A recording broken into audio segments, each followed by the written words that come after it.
হচ্ছে আমাদের আজকে ডিনার মেনু, মানে আমার আর সিন্ধুজার। আমি কিন্তু রাতের বেলা লাইট খাবার খেতে খুব বেশি পছন্দ করি।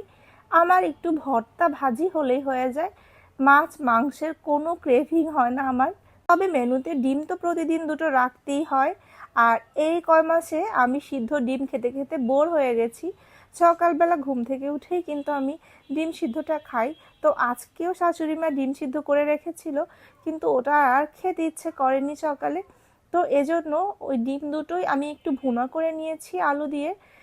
তো এখন এই ডিম ভুনা, ঢেঁড়স ভর্তা আর একটা পোয়া মাছও নিয়েছি খাওয়ার জন্য।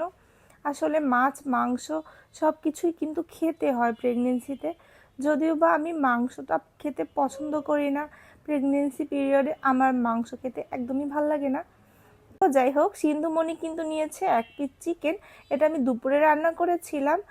আর নিয়েছে আমার ডিম ভুনা থেকে 1 পিস ডিম ভুনা। এটা ওকে জোর করে দিয়েছি, ও ডিম খেতে একদম পছন্দ করে না ওর মাম্মার মতো।